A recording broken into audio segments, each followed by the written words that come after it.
محترم ناظرین السلام علیکم۔ میرا نام امرین ہے۔ یہ ان دنوں کی بات ہے جب میں 13 سال کی تھی۔ میرا نام میرے ماموں کے بیٹے کے ساتھ منسوب کر دیا گیا تھا۔ ماموں مومانی بھی مجھے اپنے بیٹے کے لیے پسند کر لیا تھا۔ میں اسے کم عمری میں ہی پسند کرنے لگی تھی۔ عمر بھرنے کے ساتھ ساتھ میری پسند اس لیے بڑھتی چلی جا رہی تھی۔ میں اپنے خاندان کی سب سے خوبصورت اور حسین و جمیل لڑکی تھی اور اس بات پر مجھے فخر محسوس ہوتا تھا۔ سب مجھے کہتے تھے، امرین تم تو محلوں کے لیے بنی ہو۔ خیر، جب میں 18 سال کی ہوئی تو میری اس کے ساتھ شادی کر دی گئی تھی۔ مجھے اپنی محبت پا کر بے حد خوشی ہوئی تھی، کیونکہ میں جانتی تھی کہ محبت ہر کسی کو یوں ہی نہیں مل جایا کرتی۔ میں اس گھر میں آ چکی تھی، وہ اکیلا رہتا تھا۔ میرے ساس سسر گاؤں میں رہتے تھے۔ اس کا چھوٹا سا گھر تھا، میرے خوابوں میں تعمیر کیے گئے گھر سے تو کافی چھوٹا تھا، مگر میں جانتی تھی کہ ہم دونوں کی زندگی بہت اچھے سے گزر جائے گی۔ شروع کے دن تو بہت اچھے سے گزرے، مگر آہستہ آہستہ مجھے ایک چیز کا احساس ہو گیا کہ زندگی اس محبت کے سہارے نہیں گزاری جاتی۔ اب تو 3 وقت کا کھانا بھی پورا نہیں ہوتا تھا، کیونکہ میرا شوہر ایک فیکٹری میں معمولی سا ورکر تھا۔ شادی سے پہلے ماموں مومانی نے بتایا تھا کہ وہ فیکٹری میں منیجر لگا ہوا ہے، مگر ایک دن اس نے خود ہی سب حقیقت مجھے بتا دی کہ یہ سب جھوٹ ہے۔ اس نے مجھے پانے کے لیے بولا تھا، ورنہ میرے والدین رشتہ ہونے کے باوجود بھی کبھی بھی میری شادی اس کے ساتھ نہیں کرتے۔ خیر، اب کیا ہو سکتا تھا؟ زندگی تو اب مجھے اس کے ساتھ ہی گزارنی تھی۔ مکان بھی کرائے کا تھا۔ دن گزرتے چلے جا رہے تھے، مگر اب حالات اور بھی خراب ہونے لگ گئے۔ بجلی نہ ہونے کی وجہ سے فیکٹری کئی روز تک بند رہتی۔ 3 ماہ ہو چکے تھے، مکان کا کرایہ بھی نہیں دیا تھا۔ سچ بتاؤں تو اب میں بھی تنگ ہونا شروع ہو گئی تھی۔ حسیب جو تنخواہ لاتے اس سے روٹی بھی مشکل سے پوری ہوتی تھی۔ گاؤں جانے کے لیے تیار نہیں تھے۔ میں نے ایک دن حسیب سے نوکری کرنے کی خواہش کا اظہار کر دیا تھا تو وہ مجھ سے لڑنے لگ گئے کہ کوئی نوکری کی ضرورت نہیں ہے۔ تب میرے منہ میں جو آیا میں بولتی گئی۔ آخر کار تنگ آ کر وہ نوکری کے لیے مان گیا تھا۔ میں خوبصورت تھی، جوان تھی، حسین تھی۔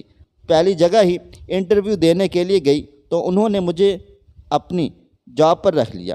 میری جاب ایک ہوٹل پر لگی تھی۔ مجھے ریسیپشن پر بیٹھنے کا کام دیا گیا تھا۔ باس نے مجھے تاکید کی تھی کہ تم نے روزانہ تیار ہو کر میک اپ کر کے آنا ہے۔ میں مجبور تھی، مجھے کوئی اعتراض نہ تھا۔ حسیب مجھے ہوٹل چھوڑنے بھی جاتا اور لے کر بھی آتا تھا، مگر مجھ سے بات نہ کرتا تھا۔ اکثر ہم دونوں میں لڑائی ہونے لگ گئی، کیونکہ وہ چاہتا تھا کہ میں گھر بیٹھوں، گھر کا خیال رکھوں، مگر میرے سے اب اس 4 دیواری میں قید ہو کر نہیں رہا جاتا تھا۔ ایک روز ہم دونوں کی خوب لڑائی ہو گئی۔ وہ مجھے ہوٹل چھوڑ تو آیا، مگر واپسی پر لینے نہیں آیا۔ میں پریشان حال ہوٹل سے باہر کھڑی اس کا انتظار کر رہی تھی، مگر حسیب کا دور دور تک نام و نشان نہیں تھا۔ اس کا نمبر بھی مسلسل بند جا رہا تھا۔ شام ڈھلنے کو آئی تھی، موسم میں خنکی بڑھتی چلی جا رہی تھی کہ اچانک ایک بڑی سفید چمکتی گاڑی میرے سامنے آ کر رکی۔ اس کی اگلی سیٹ کا شیشہ کھلا، جس میں سے ایک حسین نوجوان نے گردن باہر نکال کر کہا، آئیں میں آپ کو گھر چھوڑ دیتا ہوں۔ اس کی گاڑی اور اس کا حلیہ دیکھ کر صاف لگتا تھا کہ وہ کس سلطنت کا راجا ہے، مگر میں اسی طرح کسی اجنبی کے ساتھ کیسے بیٹھ سکتی تھی؟ میں نے پہلی بار اس کے ساتھ بیٹھنے سے انکار کر دیا، لیکن اس نے ہمت نہیں ہاری اور پھر بولا، آ جائیں میں آپ کو چھوڑ دیتا ہوں، ویسے بھی رات ہو رہی ہے، اکیلی آپ کیا کریں گی؟ اس کی بات مجھے مناسب لگی تھی، کیونکہ واقعہ اندھیرا گہرا ہو رہا تھا۔ قدموں سے آگے بڑھی، گاڑی کا دروازہ کھول کر اندر بیٹھ گئی۔ اب یہ گاڑی آفس سے تھوڑا دور ہی نکلی تھی کہ اس لڑکے نے مجھ سے عجیب و غریب بات کہی۔ کہنے لگا، مجھے سب پتہ ہے، آج آپ اپنے میاں سے لڑ کر آئی تھیں۔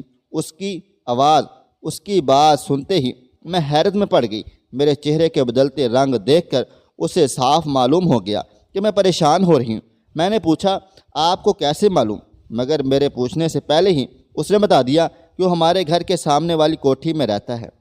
روز آپ لوگوں کے لڑنے کی آوازیں آتی رہتی ہیں تو میں اکثر سنتا رہتا ہوں۔ اس کی آواز سن کر مجھے شرمندگی ہوئی۔ میں نے کہا، بس ایسے ہی کبھی کبھار بحث ہو جاتی ہے۔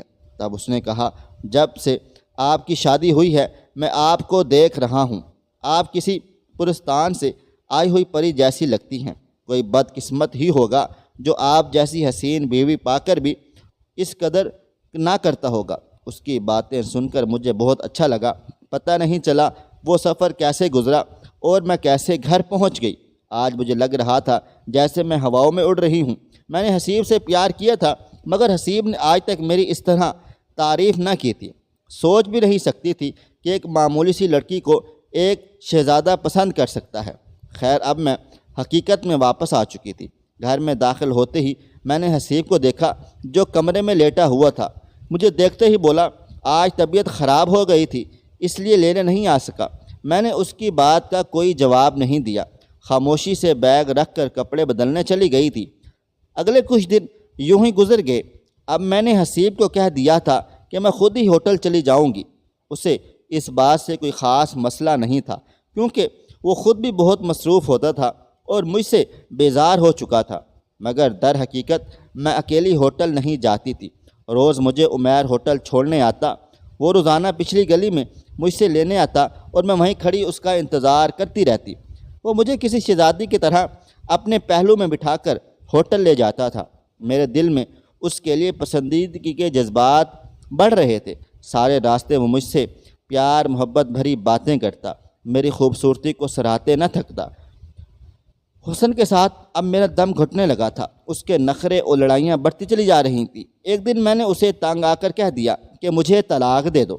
یہ بات سن کر اس نے میرے منہ پر زوردار تھپڑ دے مارا اور کہنے لگا، میں حالات کے آگے مجبور ہوں، کوشش کر رہا ہوں کہ میری اچھی جگہ نوکری لگ جائے، اور وہ مجھے کسی صورت چھوڑنا نہیں چاہتا تھا۔ مگر اب میں عمیر کے ساتھ زندگی گزارنا شروع کرنا چاہتی تھی۔ اب اکثر میں اور عمیر اکٹھے دیر تک باہر رہتے۔ مجھے گھر آتے آتے مغرب ہو جایا کرتی۔ یہ بات حسیب کو بالکل بھی پسند نہ تھی۔ ایک روز یوں ہی عمیر اور مجھے آنے میں دیر ہو گئی۔ رات کے 8 بج رہے تھے۔ اس روز عمیر نے مجھے گھر کے دروازے پر چھوڑا کیونکہ اندھیرا بھر چکا تھا۔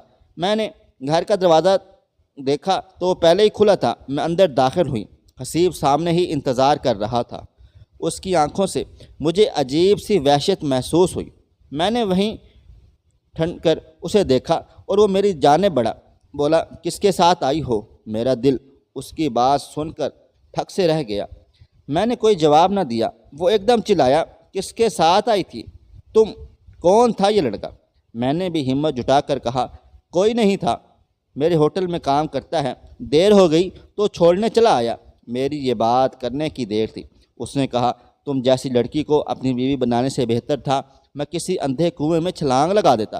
نکل جاؤ میری زندگی سے اور دوبارہ کبھی مت آنا۔ میں نے اس کی جانب سوالیہ نگاہوں سے دیکھا تو وہ بولا، آج میں تمہیں اس نام کے رشتے سے بھی آزاد کرتا ہوں، میں تمہیں طلاق دیتا ہوں۔ اور اس کے 3 الفاظ نے مجھے اس رشتے کی قید سے آزاد کروا دیا تھا۔ میری آنکھوں میں فتح کی خوشی دوڑ آئی، مگر میں خاموشی سے کمرے میں گئی اور اسی وقت اپنا سامان اٹھا کر امی جان کے گھر چلی گئی تھی۔ رو رو کر اپنی ماں کو اپنے ساتھ ہونے والی زیادتی کے بارے میں بتایا۔ امی بھی میری باتیں سن کر حیران و پریشان رہ گئی تھی کہ محبت کے اتنے دعوے کرنے والا شخص ایک دم کیسے بدل سکتا ہے۔ اللہ تعالیٰ کا لاکھ لاکھ شکر ہے، حسیب نے بھی کسی کو طلاق کی وجہ نہیں بتائی۔ وہ یہی کہتا رہا، اس نے اپنی مرضی سے طلاق دی ہے۔ ہر کوئی اسے ہی قصوروار سمجھتا۔ جیسے ہی میری عدت ختم ہوئی، میں نے عمیر سے کہا وہ اپنی والدہ کو میرا رشتہ مانگنے کے لیے بھیج دے۔ اس کی ماں جیسے تیار بیٹھی تھی، اگلے ہی دن میرا ہاتھ مانگنے آ گئی اور ان کا اخلاق بے حد اچھا تھا۔ مجھ سے بیٹیوں کی طرح بات کر رہی تھی۔ اس روز میں خود کو حقیقت میں خوش قسمت لڑکی سمجھ رہی تھی۔ مجھے یقین نہیں آ رہا تھا کہ اللہ تعالیٰ مجھ پر اس طرح بھی مہربان ہو سکتا ہے۔ آج میں عمیر کی منکوحہ بنی اور اس کا انتظار کر رہی تھی کہ اچانک ایک عورت میرے کمرے میں داخل ہوئی اور مجھے غور سے دیکھنے لگی۔ پھر میرے قریب آ کر بولی، خاندان میں کوئی بھی عمیر کو اپنی لڑکی دینے کے لیے تیار نہ تھا، مگر تم نے پتہ نہیں عمیر کا کیا دیکھ کر یہ لال جوڑا پہنا ہے۔ اور وہ یہ بات کہہ کر چلی گئی اور میں پریشان بیٹھی تھی۔ تھوڑی دیر کے بعد عمیر کمرے میں داخل ہوا، وہی عمیر جس کے لیے میں نے اتنی محبت کرنے والے شوہر سے طلاق لی تھی۔ آہستہ آہستہ قدموں سے چلتا ہوا میرے سامنے آ بیٹھا۔ اس کے لبوں سے اپنی تعریف سننے کے لیے میں بے چین ہو رہی تھی، مگر پھر جیسے ہی اس نے اپنے لب کھولے تو میں حیران و پریشان رہ گئی۔ کہنے لگا جاؤ واش روم میں کپڑے بدل کر آؤ۔ میں نے حیرت سے اس کی طرف دیکھا، اس نے پھر سے اپنی بات دہرائی۔ میں اٹھی اور کپڑے چینج کر کے آ گئی تھی۔ اس سے میرے کپڑے اٹھائے اور پہن لیے۔ یہ دیکھ کر میرا دماغ چکرا رہا تھا۔ پھر بولے تمہارے میک اپ کا سامان کہاں ہے؟ میں نے ایک بار پھر حیرت سے اس کی جانب دیکھا کہ وہ کیسا عجیب و غریب سوال پوچھ رہا تھا۔ میں نے کہا ٹیبل پر رکھا ہے۔ پھر وہ اٹھ کر سامان کے پاس گیا اور بولا نہیں یہ تو اتنا اچھا نہیں ہے۔ پھر اس نے ایک دراز کھولی اور کہا دیکھو یہ میرا میک اپ کا سامان اتنا اچھا کتنا شاندار ہے، تمہارے لپسٹک کے رنگ بھی اتنے اچھے نہیں ہیں جتنے میرے ہیں۔ اس کی باتیں سن کر میرے رونگٹے کھڑے ہو گئے تھے۔ مجھے عجیب سا خوف آنے لگا۔ وہ میری جانب مڑا اور کہنے لگا آؤ میرا میک اپ کرو، میں جانتا ہوں تمہیں بہت اچھا میک اپ کرنا آتا ہے۔ میرا دل زور زور سے دھڑکنے لگا۔ اس عالیشان گھر میں گھٹن محسوس کر رہی تھی۔ میں اٹھ کر وہاں سے جانے لگی تو اس نے مجھے روک لیا۔ کہنے لگا تم ایسے نہیں جا سکتی، آج تو مجھے تیار کرنا ہی پڑے گا، بالکل ایسے ہی جیسے تم خود تیار ہوئی ہو۔ میں اس کا ہاتھ چھڑوا کر وہاں سے بھاگی۔ مجھے ہر چیز دھندلی ہوئی لگ رہی تھی، سمجھ نہیں آ رہا تھا کہ کس طرف جانا ہے۔ میں پاگلوں کی طرح ایک کمرے سے نکلی۔ اچانک میری ٹکر ایک عورت سے ہو گئی اور میں اس کے قدموں میں جا گری۔ میں نے اس کے پیروں میں گرتے ہی کہا مجھے بچا لو، یہ شخص مجھے مار ڈالے گا۔ میرے آنسو میرے الفاظ کا ساتھ نہیں دے رہے تھے۔ اس عورت نے مجھے کندھوں سے پکڑا اور اپنے سامنے لا کھڑا کر دیا تھا۔ وہ عورت کوئی اور نہیں میری ساس تھی۔ اس کی آنکھوں میں محبت کی جگہ ایک خوفناک سا تاثر تھا جسے دیکھ کر لگ رہا تھا کہ وہ میری حالت کا مذاق اڑا رہی ہے۔ انہوں نے میری جانب دیکھا اور پھر اپنے کمرے میں لے جا کر بولی بیٹا تم نے میرے بیٹے کے ساتھ خود ہی شادی کرنے کا فیصلہ کیا تھا، ہم نے کوئی زور زبردستی تمہیں گھر نہیں لائے، اب تمہیں ہر حال میں میرے بیٹے کے ساتھ اپنی زندگی گزارنی ہوگی۔ میں نے روتے ہوئے سوال کیا آخر آپ کے بیٹے کو کیا بیماری ہے؟ وہ کیوں کر عورتوں جیسی حرکتیں کرنے لگتا ہے؟ پہلے تو کبھی ایسے نہیں کیا تھا۔ تب انہوں نے بتایا بیٹا اصل میں یہ سب عادتیں تمہارے سسر میں پائی جاتی تھیں، عورتوں کی طرح بننا سنورنا، میک اپ کرنا، اور یہاں تک کہ وہ رات کو عورتوں کی طرح تیار ہو کر لوگوں کی شادی میں جا کر ناچا کرتے تھے۔ مجھے بھی یہ بات شادی کے بعد پتہ چلی تھی۔ اب ہمارا بیٹا پیدا ہوا تو اس نے بھی اپنے باپ والی عادات تھیں، مگر میں نے اسے پڑھایا لکھایا اور اس کا علاج بھی کروایا جو ابھی تک چل رہا ہے۔ دن کے وقت تو یہ بالکل ٹھیک ٹھاک رہتا ہے، مگر رات کے وقت جب اس کی طبیعت خراب ہوتی ہے تب وہ یہ ایسی اونچ نیچ حرکتیں کرنا شروع کر دیتا ہے۔ ڈاکٹر صاحب کا کہنا ہے اسے ٹھیک ہونے میں کچھ عرصہ اور لگے گا۔ اب تمہیں ساری زندگی اس کے ساتھ رہنا ہوگا۔ تم مجھے واحد انسان لگتی ہو جو میرے بیٹے کو ٹھیک کر سکتی ہو۔ ان کا ایک ایک لفظ میرے دل پر قیامت کی طرح گزر رہا تھا۔ ایسا لگتا تھا کوئی آسمانی بجلی میرے سر پر آ گری ہو۔ مجھے بہت ڈر لگ رہا تھا۔ مجھے اپنے ہاتھوں سے اس کمرے میں چھوڑ کر آ گئی۔ میں خاموشی سے ایک طرف صوفے پر جا کر بیٹھ گئی۔ میری پوری رات جاگتے ہوئے گزر گئی۔ آنسو تھے کہ تھمنے کا نام نہیں لے رہے تھے۔ میں جان گئی تھی کہ یہ سب کچھ میرے کیے کی سزا مجھے مل رہی ہے۔ جو کچھ میں نے حسیب کے ساتھ کیا اس کے بعد مجھے اتنی سزا تو ملنی ہی تھی۔ اگلی صبح جب میں اٹھی تو عمیر کا رویہ بدل چکا تھا۔ وہ مجھ سے بے پناہ محبت کرتا، مجھ پر اپنی جان نچھاور کرتا۔ اس کی اس دوہری شخصیت نے مجھے کہیں کا نہ چھوڑا۔ خیر وہ واپس چلا گیا۔ دن بھر میں اسی کشمکش میں رہی کہ مجھے کیا کرنا ہے۔ عمیر کی امی نے مجھے کہا بہو اب تم خود ہی اپنے شوہر کو ڈاکٹر کے پاس لے جانا، کیونکہ پچھلے کچھ دنوں سے عمیر نہ تو ڈاکٹر کے پاس جا رہا ہے اور نہ ہی کوئی میڈیسن کھا رہا ہے۔ رات کو جب وہ واپس آیا تو میں اس کے لیے کھانا لے کر گئی، مگر اس کا رویہ وہی تھا۔ وہ بولتا چلا جا رہا تھا، کبھی کوئی رنگ برنگا جوڑا نکالتا تو کبھی کوئی اور جوڑا۔ میری نم آنکھیں اسے نظر ہی نہیں آ رہی تھی۔ کئی دن یوں ہی گزر گئے۔ دن میں اس کا برتاؤ اور ہوتا اور رات کو وہ منفرد انسان بن جاتا۔ میں ہر وقت اللہ تعالیٰ سے اپنے ان گناہوں کی معافی مانگا کرتی تھی۔ اب تو میں 5 وقت کی نمازیں بھی پڑھنے لگ گئی تھی۔ ہر نماز کے بعد اپنے شوہر کی سلامتی اور اس کی بہتری کی دعا مانگا کرتی تھی۔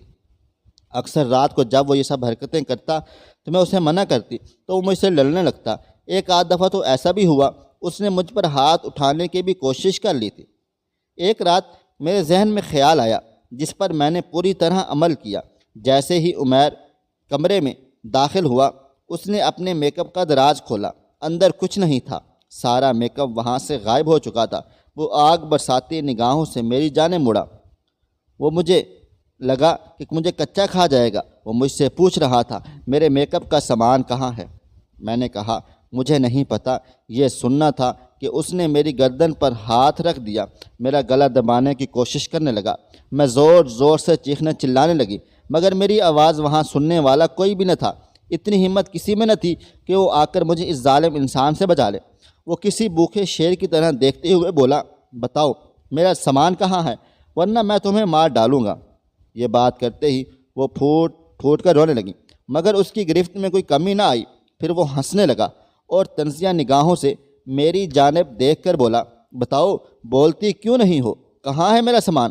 اس کی گرفت مضبوط سے مضبوط ہو رہی تھی، میری سانس بند ہو رہی تھی۔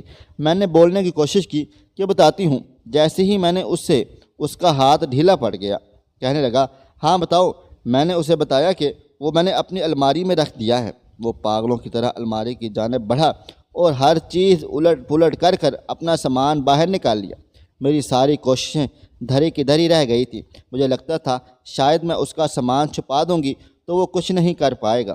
اس رات مجھے اپنی قسمت پر رونا آ گیا۔ جی چاہا میں حسیب سے معافی مانگوں کہ شاید اس کی معافی مجھے ٹھیک کر دے، میری مشکل سے مجھے نکال دیں۔